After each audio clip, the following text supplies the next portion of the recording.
behavior that caused injuries, damage, and other hazards on flights. Under the rules that take effect in January, Alaska flights will allow up to 2 trained service dogs, and guests will be required to complete a federal form certifying their animal is properly trained and vaccinated. Forms that can be submitted via email or in person at the airport. And that's your news on Rainier Avenue Radio. On Rainier Avenue Radio.world, look for the Change Your Food, Change Your Life show. I'm Dennis Weaver, your good food guide and host, helping you to feel good and look good, and who wouldn't want some of that? All that and more from the Change Your Food, Change Your Life show on Rainier Avenue Radio.world. Stories, songs, and guests. Begin living the organic good food life, and the rest of your life just may be the best of your life. Hose up, baby, to your health. What is the coronavirus? Coronavirus is affecting people's ability to go unanswered questions about the coronavirus. I feel like we're not getting the whole story about the coronavirus. There are several patients at the hospital who are at end of life. What is the coronavirus? Coronavirus disease 2019, known as COVID-19, is a respiratory illness that can spread from person to person. Patients with COVID-19 have had mild to severe respiratory illness with symptoms of fever, cough, and shortness of breath. There is currently no vaccine to protect against COVID-19. There is no specific antiviral treatment for COVID-19. If you're concerned and you have symptoms, don't go to urgent care. Call your provider or call the ER or urgent care. If you don't have anyone's number, call King County's coronavirus line at 206-477-3977. Or if that line is busy, you can try 1-800-525-0127. This message is a public service announcement of Rainier Avenue Radio.world. Rainier Avenue Radio.world is your 24/7 digital media hub. Tune in at Rainier Avenue Radio.world. Also find us on Facebook, Twitter, and TuneIn apps. Welcome to Rainier Avenue Radio. This is Afternoons with Monique, recording live in Seattle, Washington, every Thursday at 1 p.m.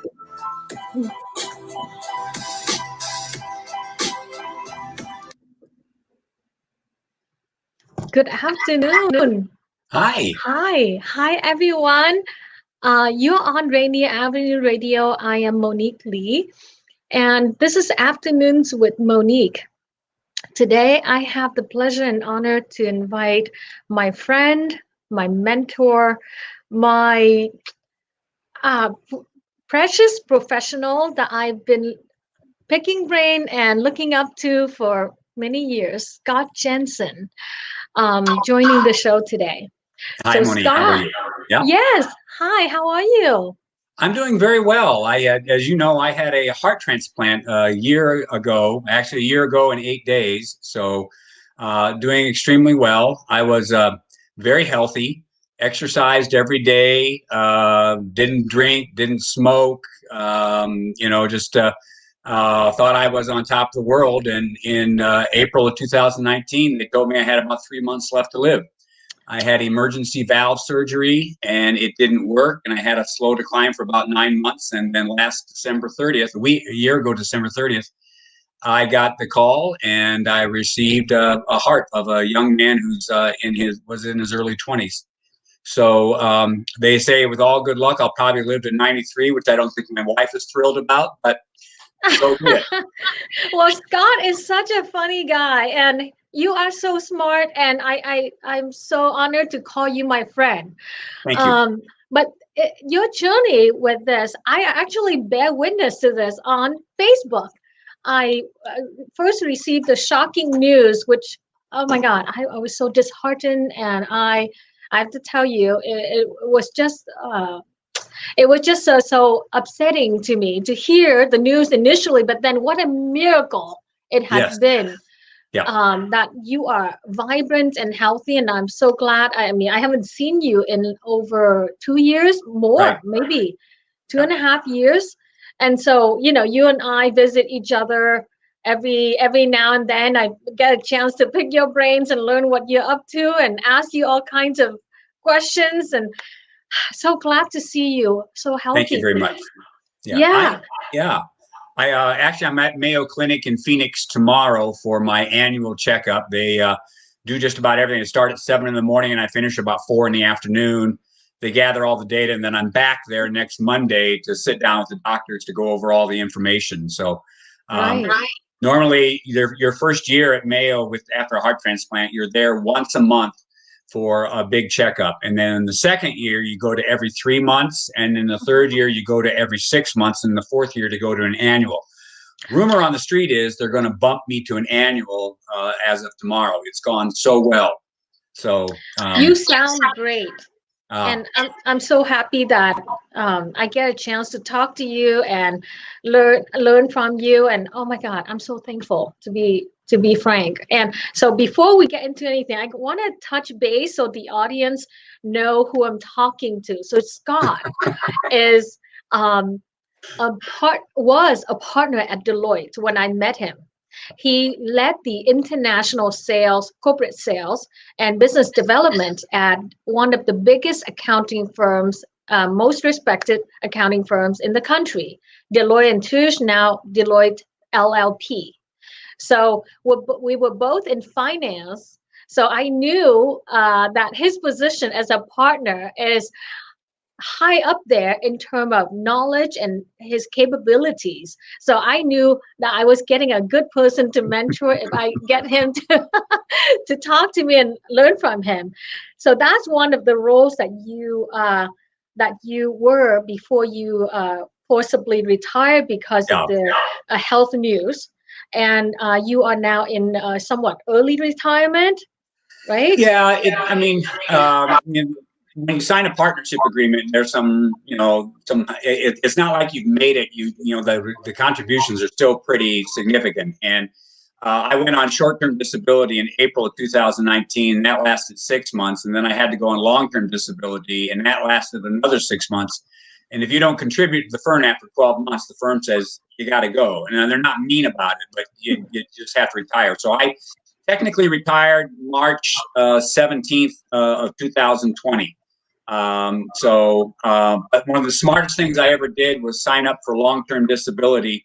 And I had never done that before. About 2 years before I started having all my problems, I read an article that says when you turn 60, everything starts to go to pot really quickly, and you should sign up for long-term disability. Well, I did, and it's one of the best decisions I ever made. So, how fortuitous. Yes. That is very, so you're one of those people that I just say, lucky, lucky, lucky. I hope to be lucky like you. I'm not sure having a heart transplant makes me all that lucky, but thank you. So no, but you sound vibrant, and I'm just so thankful. So, but I want to learn about your journey on the heart. Sure. First the heart condition, and then how that transpired. I remember reading the long farewell messages sound like. It was heartbreaking for me to read. And then I received the great news. And can you tell me again, and the audience, your journey through this, and then the miracle that is the heart transplant. Sorry. So I think, I exercised every day. I weighed about 160 pounds, was 5'10". I had a 19% body fat. I took care of myself, and I stupidly, I thought I was invincible. I can remember about 5 years ago running up and down starting a basketball game, and everybody's picking out who they're going to guard. And about a 20-year-old kid looked at me and says, "I'll take the old man." And after about a quarter and a half, he looked at me and he said, How old are you? And that was one of my proudest moments in my life. I was running this 20-year-old into the ground. Out of nowhere, in late March of 2019, I was getting ready to fly to New York City to go see a client. And I had moved down to Tucson because my wife wanted to live in some place that was warmer and sunnier. And Deloitte didn't care where I lived as long as I was willing to get on an airplane and fly places. So I was just listless all day. It was a Saturday. And my wife asked me if I was okay. And in typical male fashion, I said, "I'm just fine. Leave me alone." I went to bed early because I was getting up at 3:30 a.m. to catch a flight at 5:30 to get to New York City for a meeting with a client on a Sunday morning to get there by Sunday night. And I just could not sleep. I could not catch my breath. And so my wife drugged me to an emergency room against my will And we went in, and I got checked in, and everybody's running around me, and they're taking EKGs and doing a bunch of stuff. And I asked the doctor, I said, when am I getting out of here? And he said, you're not going anyplace. You're on the verge of a major cardiac event. I think you've got congestive heart failure. And he walks out of the room, and I'm like, well, what the hell is that? And I'm Googling congestive heart failure, and it's, how can this possibly be? This is absolutely impossible. I had none of the signs. I wasn't obese. Right. I wasn't a drinker. I wasn't diabetic. I didn't have high blood pressure. I just couldn't understand how it happened. So I did get admitted to the hospital that night. I met the guy who eventually became my cardiologist, Dr. Dexter DeLeon, and Dr. DeLeon confirmed for me on Sunday afternoon that I had stage 4 congestive heart failure. And if I did not have emergency valve surgery, I would probably be dead in 3 months. Oh. And I asked him, I said, how did this happen? And I can always remember him just dropping his head saying, you just caught a bad card. Because there was nothing in my history. Neither of my parents died of heart attacks. Right. My sister's alive and going at 71. I had the valve surgery. They were hopeful that it was going to work. But they said that long term, you'll probably always need a heart transplant. It took me about 2 months to kind of recover from the valve surgery. And I started to feel kind of strong in June. At the end of July, I started a slow decline. And by November, they told me, we're referring you to Mayo Clinic in Phoenix, about an hour and 45 minutes from my house. We think you've got about 3 months left to live again. And I went to Mayo, and you go through a huge evaluation to see if you are worthy psychologically, physically, all these things they check. They won't give a good heart to a bad body. So if you've got any other diseases, they find those ahead of time. Good news, I was healthy as a horse, except with the exception of the heart. So I got the official notification on December. Now, most people wait 8 months to a year to get a heart. So they told me you'll probably wait about 8 months. I got the official notification on December 26th. On December 29th, I got the phone call, only 3 days after I had the official notification. And I have never heard of anybody else who got one so fast. That's incredibly lucky. I am the luckiest SOB you will ever meet. That's what I said. But, they must have tested you, because I'm sure there are other people also hoping. And so they have to verify and make sure that you're a good candidate for such a transplant. They right? do. One of the big things they look at is your mental stability. Right. If you don't have the will to live, they will not give you a heart. So you go through a huge psychological analysis. 2 different psychiatrists take a look at you, I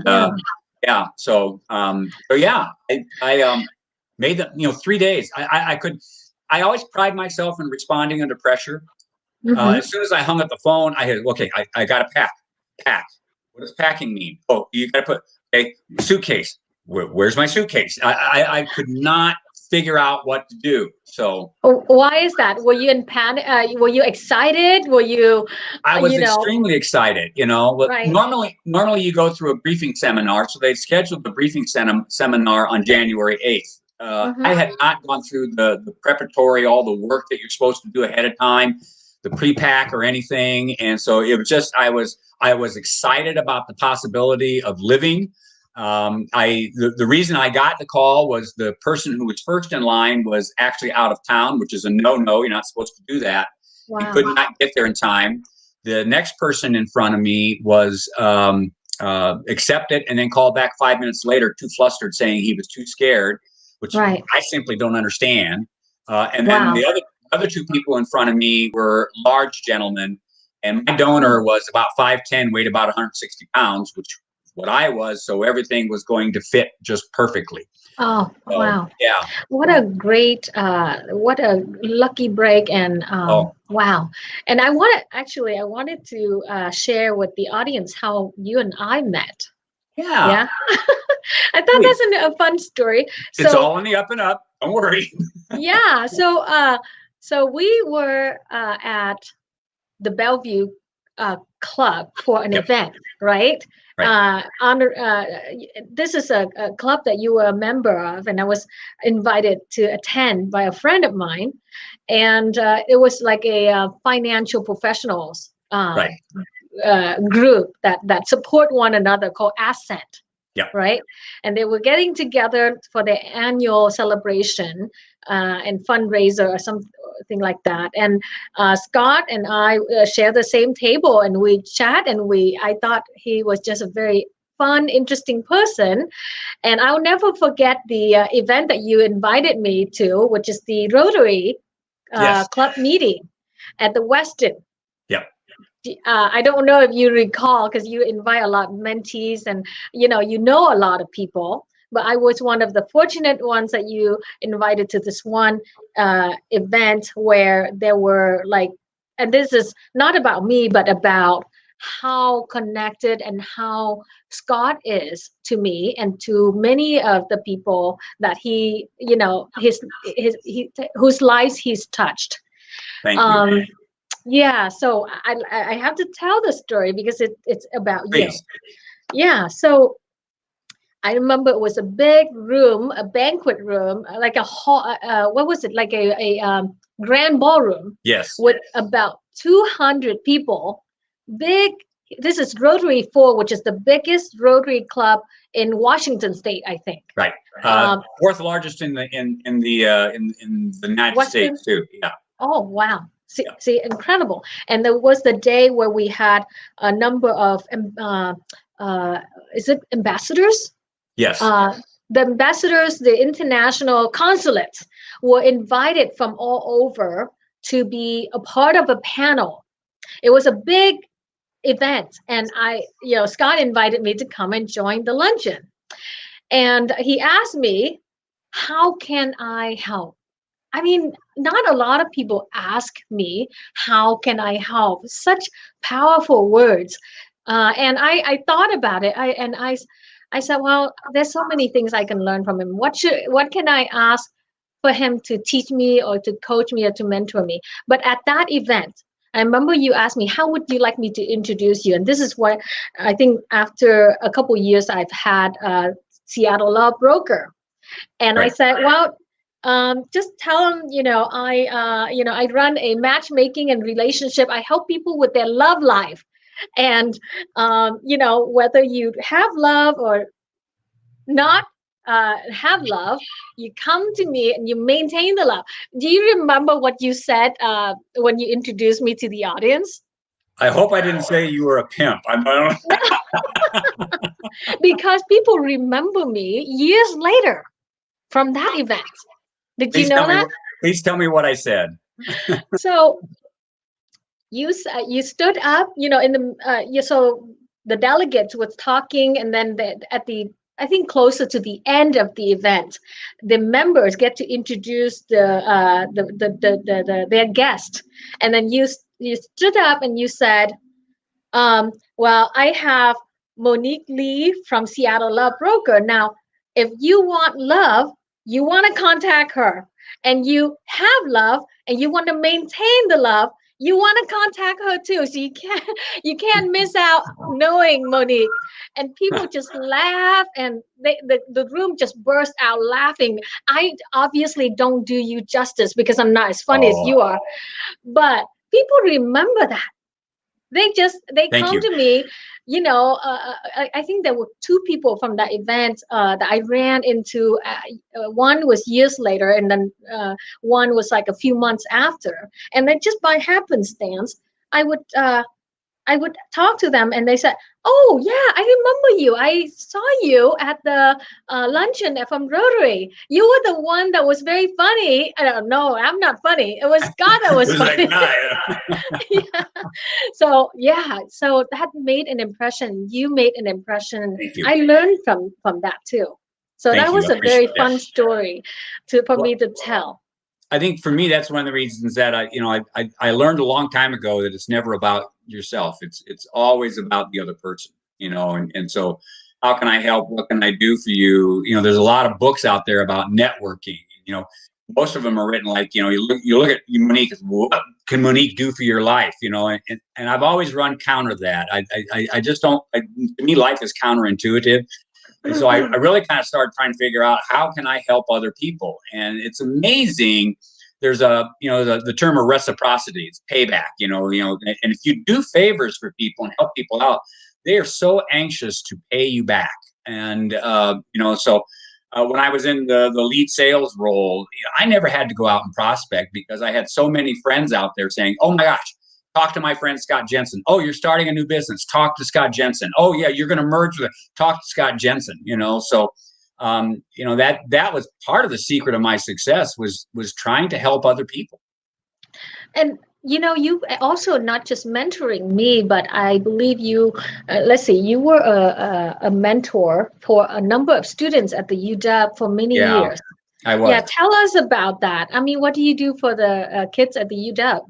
Well, I mean, one of the, both my mom and dad were very intelligent, but neither were very educated. Neither had a high school degree. And they were adamant that I was going to go to college. And I did, but I never could go to my mom and dad for advice because they had no basis to give me advice. Right. And so I'm absolutely convinced that there are a lot of kids in college who are in the same situation now. They either don't want to go to their parents for advice or their parents are incapable of giving them advice. So I just enjoyed giving perspective to young kids and helping them grow in their career. It gave a lot to me. And the nice thing about hanging around the young kids too is I learn about Snapchat and Instagram and why I should use them. Not that I do use them, but they keep me current on technology. Right. They keep me current on lingo. So and it does just absolutely warm your heart when you see somebody you help succeed. Right. That was the nice thing for me. A couple of my students were international students, and when they graduated, their parents came over from China or Vietnam, various places, and because their kids would always talk to them about Mr. Jensen was doing this for me, Mr. Jensen do that, and then you meet their parents, and that was very gratifying too. So. And Scott, you've had a long and illustrious career, 40 years in the professional world. Oh, now you say that. I mean, you held a lot of roles, so you're very rounded in terms of what kind of skill sets you possess. So I recall reading that you, and this is before my time knowing you. So by the time I know you, you were already a partner at Deloitte, managing a team of other professionals. But prior to Deloitte, you were also a sales director for Moss Adam. Right. For numerous years, and I think you were at a law firm called Stowe Reeves for a couple of years, which was a sort of like a trial and experience. Yeah. I always call that the grand experiment. I mean, I got into the professional services world when I left the being an international arms merchant, and I came to Ernst & Young, and I learned a lot about the professional services world. And then I thought, who are the other professional services people? And I thought, well, lawyers are. So I worked hard, and I got a job at Stowe Reeves as their very first business development director to try to change the business development culture.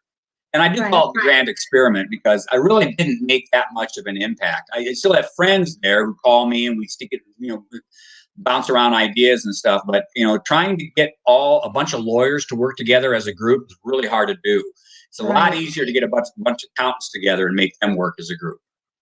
Interesting. And that brings me to my next question, because, our audience always want to learn what it is that my guest can teach them or, enlighten them about their life, what they know. So I would say, if you could share with the audience and me some of the either your experience or observation or wisdom about business development, because you are connected. You're a member of a really big club. you always out and about meeting new people. So I know that's part of it. But what else do you do in order to keep? I mean, I know a lot of people, but I don't have time to stay in touch with everyone. So sometimes I feel like I've neglected some relationships. So you are a seasoned veteran at business development. Share with me what it is that you do to keep so many links in connection warm and alive. I saw your LinkedIn recommendation is huge. So many people are right recommendations for you. How did you do that? Well, it costs a lot of money. So you pay them to write. I pay them to write those recommendations. No, I think, it is hard to keep relationships going. And I think in the age of COVID, it's got to be even more difficult to keep relationships going. For me, the cardinal rule is you never succeed by yourself. And you go to school, you get grades alone, and you go to college and you get grades alone. And then you come up in the business world and think, I've got to beat the person sitting next to me because that's what I've lived for 22 years of education.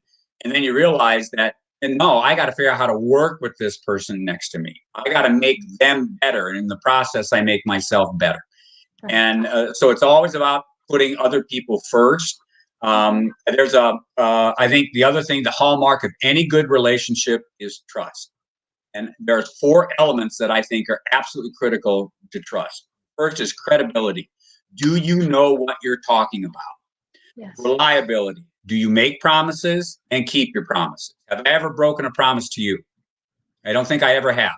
No. So, you're very reliable. Reliability.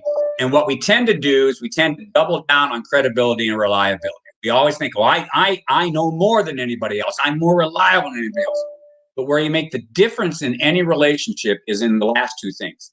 Intimacy. And I'm not talking about sexual intimacy. I'm talking about your ability to break down your ego boundaries and merge with another person, to actually sense their life and share elements of your life. And then the last thing is a low self-orientation.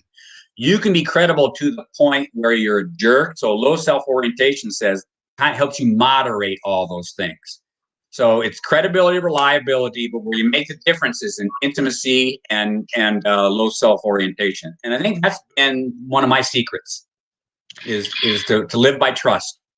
I think you mentioned this to me in one of the these elements to me in one of the lunches that we've shared a few years back. But it's always so good to hear it again. The part that is very difficult to build over time is you can have a lot of knowledge with, we are inundated with information these days. But building trust over time takes time. But the intimacy part, how do you connect and have that empathy that, that other people feel? That's a challenge. It is a challenge. I mean, because life is inherently selfish. You think about it, who do you breathe for? Yourself. Who do you eat for? Yourself. Who do you sleep for? Yourself. The challenge is to realize that while life is selfish, it should never be self-centered. The only time I ever worry about myself is if I have a damaged relationship and then I look at myself. What did I do to cause the damage in this relationship? Otherwise, everything is all about the other person. How do I help the other person? I used to laugh at proposals. You look at competitors' proposals, and I used to call them French proposals because it's all we. Right. My proposals were all about you, all about the client. What you want, what you need, those kinds of things. Well, thank you. Thank you for coming on the show and for sharing your wisdom with me and the audience of Afternoons with Monique. I'm thrilled to be here. Thank you. Yes, thank you for coming on the show. So next week, folks, we will have Attorney Robert Andre from a law firm in downtown Seattle. He's a partner there, and his friend Roger Flygare, who is a transcription company's owner with I think a couple dozen of transcriptionists coming on the show to share with us. They're both veterans in the armed force, so they'll come on the show and share with us about their life experience and their business experience as well. So come and join us and learn about their lives. Just like Scott today. Thank you so much. You're welcome. Everybody have a great day. You're on Afternoons with Monique, and have a good one.